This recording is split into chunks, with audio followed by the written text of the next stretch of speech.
Es que no es el mercado, es la lógica que tienen los privados.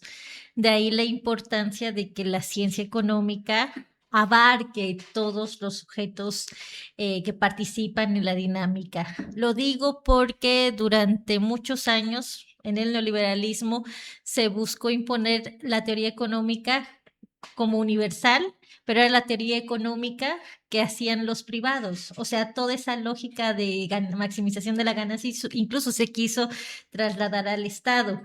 Pero pues el reto que tenemos ahora los economistas es hacer una sólida teoría económica de la clase trabajadora que viene vinculada con el desarrollo de la teoría económica del Estado. ¿Por qué? Porque es el ente que va a regular a estos privados. Ellos no se van a regular solitos por su misma lógica, porque supongamos que hay un empresario samaritano y dice, yo sí voy a pagar más a mis trabajadores y yo sí voy a cobrar un precio justo. ¿Qué pasa? Viene otro capitalista, listo, como dice la teoría, y dice yo pago pocos salarios, por lo tanto mis costos de producción son menos y además pongo el precio más alto, por lo tanto mis ganancias son más altas. Entonces, ¿a quién le vamos a comprar? ¿Un teléfono que se hace de forma ética por 100 pesos o un teléfono que se hace con la forma típica del neoliberalismo por 50 pesos? Exacto, y ahí es donde entra la contradicción del sistema capitalista en sí mismo, o sea, es una contradicción irresoluble prácticamente. Entonces, lo que necesitamos es impulsar una teoría económica de la clase trabajadora para que diga, ok, tu razonamiento es muy aplicable, pero para esta esfera. No me lo universalices como teoría universal y que vengan todos los avales que son los banqueros suecos a dar premios Nobel a aquellos que intentaron universalizar una moral como si fuera de todos, ¿no? Como si todos nos viéramos beneficiados de eso, de ese proceso.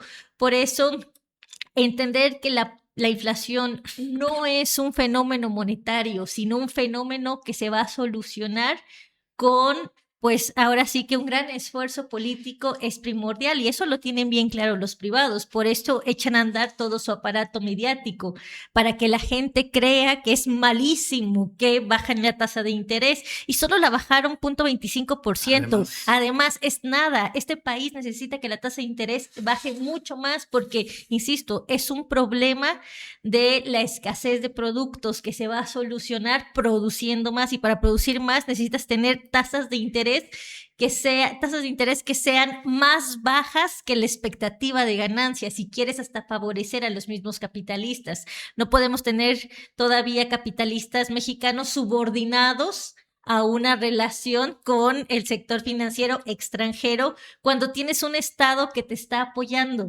cuando tienes un Estado que te está diciendo, mira, te voy a dar una baja tasa de interés y además te estoy dando un mercado porque aumenté los salarios de las y los mexicanos, cuando además te estoy dando estabilidad macroeconómica real para que puedas realizar tus ganancias y además te estoy dando un Estado políticamente estable porque la presidenta Claudia lo que tiene es una hegemonía clara, hasta la misma oposición está reconociendo su trabajo y me refiero a la oposición seria, no a estos histéricos que de repente aparecen en los medios, ¿no? Entonces la regulación es fundamental y encontrar argumentos lógico-económicos para regular estos privados y que no hagan pues lo que saben hacer y para lo que están hechos, que es maximizar ganancias y tratar de comerse al adversario, es algo que nos surge, ¿no? Entonces, el pensador que más desarrolló la teoría económica de la clase trabajadora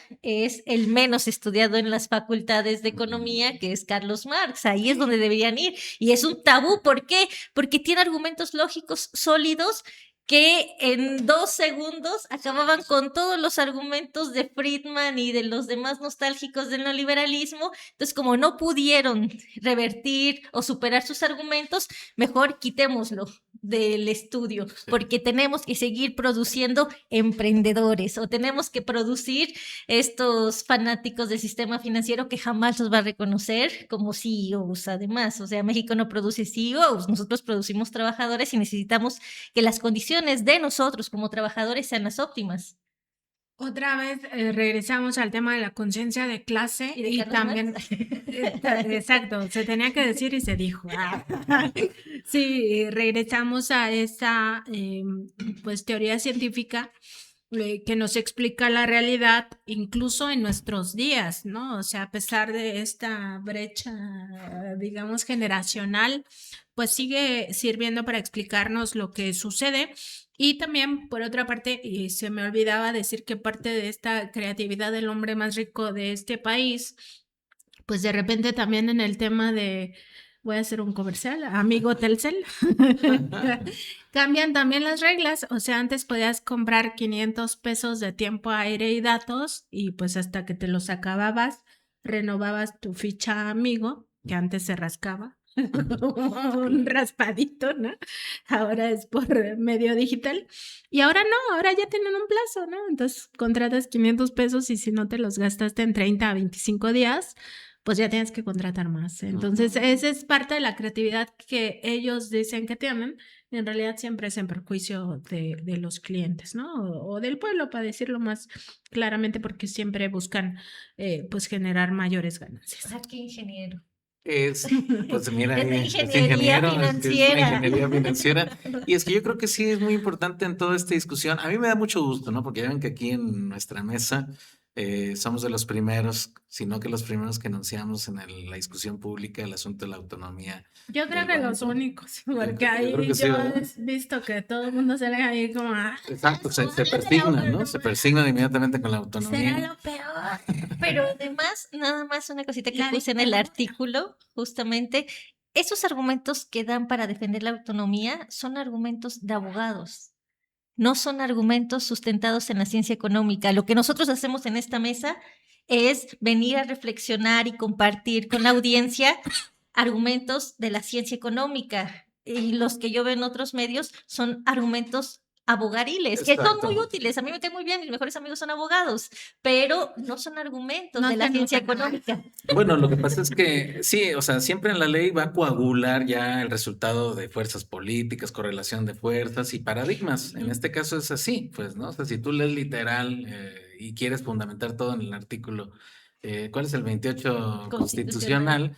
Pues obviamente que ahí ese es un enunciamiento, es una cristalización, pero lo que hay detrás, cómo se llegó ahí, toda la historia económica, pues es todo, es un modelo que tiene otro tipo de procesos y correlaciones de fuerza, ¿no? Porque, por ejemplo, con la misma ley, pues por eso el 3-2, pues son dos interpretaciones totalmente diferentes del mismo mandato, por ejemplo, ¿no? Entonces, no es tan sencillo, no es lineal y por supuesto, pues la invitación a ver los fenómenos, ahorita que se decía, no desde la óptica única del sector privado, sino de, como lo hemos enunciado, la economía mixta, que además al componerse además del sector privado con el sector estatal y el sector social, es una economía social. Entonces, el enunciamiento es que son mercados, no son mercados competitivos de privados, son mercados sociales, como ahorita lo que estás describiendo, ¿no? También toda la reacción inmediata que existió cuando técnicamente ya es posible que la propia Comisión Federal de Electricidad nos dote del servicio de Internet gratis. Pues obviamente que eso ya es estar agarrando los intereses de los rentistas. Y ese es el elemento que a mí me gustaría enfatizar para la discusión que vamos a tener de aquí en adelante, es cómo es el sector privado. Es decir, hay también, aún con persiguiendo la lógica de corto plazo, hay muchos tipos de sectores privados en el mundo. Y el de México es de los más rentistas y poco innovadores que existen, ¿no? O sea, eso hay que tenerlo claro. ¿Por qué? Porque por mucho tiempo han estado tomando ventajas rentísticas, como decíamos ya en su momento, de aquellos que derivan sus riquezas de lo que son en realidad monopolios naturales o sectores estratégicos, por un lado. Y el otro, por ejemplo, los bancos, ¿no? Que en esta última convención bancaria ya es la segunda vez que se les dice amablemente tienen que elevar su oferta de crédito para las pymes, particularmente, que estamos en la lona, al 22% frente al 100 de Chile, frente al 125 de Canadá, frente al 40 y tantos por ciento Hasta de, Perú. de Perú y 55 de Brasil. Es decir, ¿qué estás haciendo? Bueno, pues que si vemos que das una oferta muy limitada de crédito y por el otro lado tienes ganancias exorbitantes, pues entonces quiere decir que estás actuando como un empresario rentista, pues, ¿no? Entonces, creo que tenemos que también entrar a esa discusión porque de alguna otra manera el sector privado siempre se ha bañado, ¿no? Con el halo de santidad de que es al mismo tiempo que gana, es inmediatamente el más eficiente, el más innovador, etcétera, etcétera. Y no es así. Entonces, el llamado del Plan México también es que el sector privado, entendido como es toda esta complejidad que también existe en la administración del capital, tienen que entender que los mercados ya no son esos competitivos individuales. Los mercados ya son sociales y hay una corresponsabilidad. Así que el Banco Central, por eso mismo, una cosa es la autonomía y otra cosa es que te sientas fuera del Estado, ¿no? Igual al sector privado. Una cosa es tu derecho privado mercantil y otra cosa es que tú también dentro del Estado mexicano tienes que ir acompañando el Plan Nacional de Desarrollo.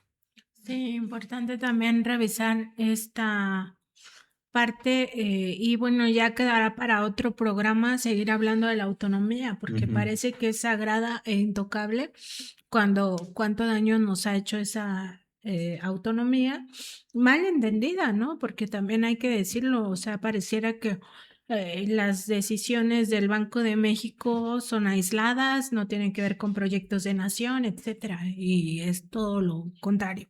Pero bueno, ya estará para otro programa porque ya empezamos a cerrar esta mesa. ¿Qué más decir de estos impactos y de sobre todo de esta decisión del Banco de México de seguir reduciendo la tasa de interés en un contexto también difícil para el banco porque en efecto todos los medios están duro y dale con que esto es lo peor que nos está pasando?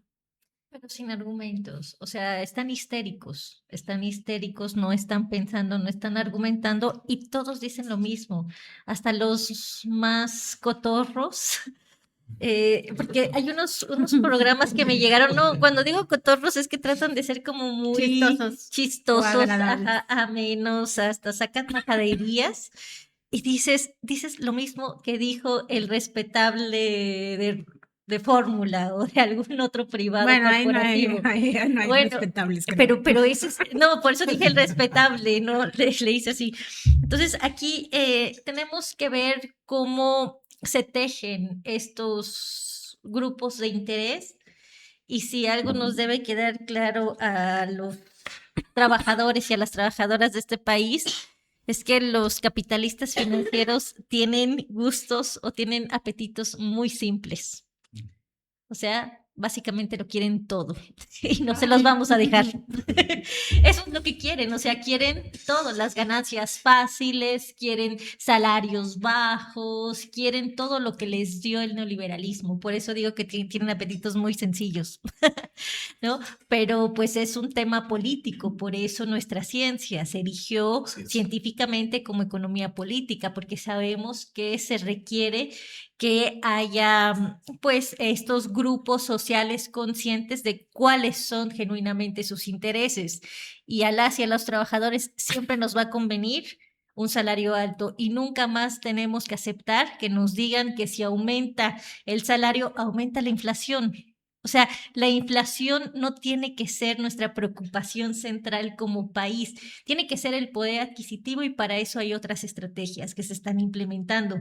Pero la inflación o el tipo de cambio en abstracto no se pueden analizar si no ves todo el movimiento que ahora se tiene en el mundo. Es más, el pueblo que más impulsó esta idea del libre mercado es la que está ahorita dejándonos claro que la mano invisible no existe, lo que existe es un puño bien visible que está ahorcando pueblos, que está bombardeando pueblos, porque esa mano invisible simplemente fue un pie de página o quizá dos referencias que tuvo Adam Smith, pero jamás teorizó en torno a esa invisibilidad del mercado que es el que lo regula todo, porque hasta el mismo Adam Smith sabía que era un asunto político, si no, no hubiera dividido los ingresos de los grupos económicos. Decía, los trabajadores nunca van a obtener ganancias, su ingreso se llama salario. Los terratenientes nunca van a obtener ganancias, su ingreso se llama renta. y viceversa. Entonces hay que ir ubicando cuáles son los intereses de todos los grupos económicos y sociales en este país y trazar una política económica que sea acorde para todos, pero que no se lleven todas las canicas unos privados que además ni viven en México. Así es, doctor, ¿con qué cerramos? Yo creo que es importante saber que estamos, ahora sí que queramos o no, en un proceso de transición a nivel nacional y a nivel internacional. Y esto lo que implica es que se constituyó un paradigma de pensamiento económico durante el neoliberalismo que todavía hoy pues tiene su inercia, es decir, una de las cosas que más tardan en ajustarse pues, son este tipo de elementos porque precisamente están siendo funcionalizados para justificar el dominio vigente, ¿no? Entonces, pero saber que es necesario estar en los medios de comunicación apuntando a esta ruptura, a este límite de este paradigma para ir amplificando la discusión. Esto también ya está ocurriendo en las universidades, también hay una complejidad importante en la discusión ahí por toda esta inercia, pero ya cada vez a las nuevas generaciones, los alumnos les queda muy claro el componente sobre todo de lo político, por ejemplo, ahorita que estamos en esta discusión donde parecieran detalles técnicos, pero dices, oye, pero se llama política monetaria, política. Es decir, es un criterio en una lucha de clases, ¿no? Entonces, no es que se trate de un elemento nada más ahí en la revisión matemática de lo que debería de ser, sino que es precisamente entrarle a esta discusión de la correlación de fuerzas, el momento que está transitando también, y yo creo que lo que también aquí queda de manifiesto frente a esta decisión es que urge, ¿no?, la actualización de este paradigma, es decir, no podemos seguir por las vías tradicionales porque estas son simplemente ya un ruido y un estorbo a lo que son las verdaderas oportunidades y la emergencia que tenemos actualmente de seguir acelerando el paso porque hay un repliegue de los Estados Unidos regional. Ya estamos viendo con plena claridad que no va a poder mantenerse ya en Medio Oriente y por lo tanto es importante que tengamos muy claro cuáles son realmente las condiciones que pisamos para poder salir avantes de esta nueva presión. Entonces es hora de tomar muchísima responsabilidad, que todos aquellos que quieran aventurarse al análisis económico, pues que sepan que es una ciencia que tiene una historia, pero no nada más como una medallita abstracta, sino que tiene una historia porque hemos estado combatiendo las fuerzas del capital privado durante mucho tiempo, ¿no? Y no detienen estas nuevas maquinaciones y no es la excepción. Seguimos en esa batalla, pues, para que en esa amplificación se vean los fenómenos de tal manera que podamos en realidad apuntar a lo que es la economía real y dejar detrás a esta economía especulativa, ¿no? Y ojalá que los estudiantes tengan conciencia de clase, que se les enseñe realmente lo que deben aprender como ciencia económica y sobre todo también enfocarnos o seguir hablando de que la derechización de las universidades públicas pues también le hace mucho daño a los propios estudiantes, a lo que, digamos, a lo que les dan para insumos educativos.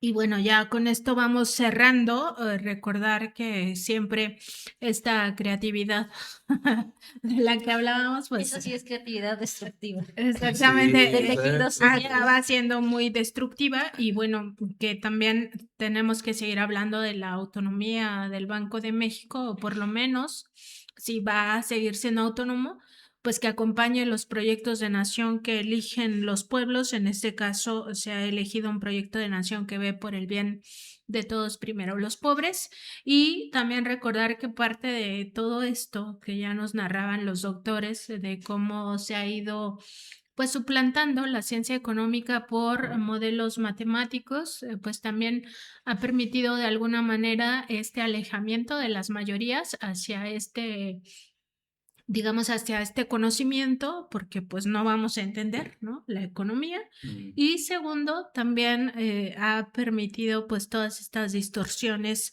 en las que un puñado, el 1% de la población global, si no es que menos, pues tiene todo y el resto apenas sobrevivimos con esos salarios que nunca van a ser ganancias, como nos decía la doctora Carolina.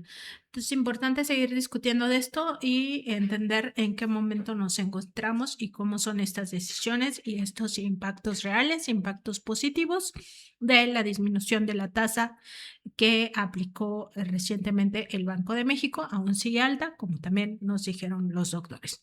Pues nos despedimos a nombre de nuestros compañeros en producción, Javier Alvarado, Carlos Sánchez, el equipo de redes sociales y Alejandro Sánchez.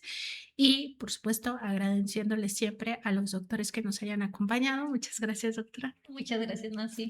Gracias, doctor. Muchas gracias. Y muchas gracias a ustedes por estar aquí y por supuesto los invitamos a que el día de mañana se conecten al programa de Contralínea y también a la mesa de América Insumisa. Mañana el primero a las 10 de la mañana y el segundo a las 2 de la tarde. Les deseamos a todas y a todos una feliz tarde.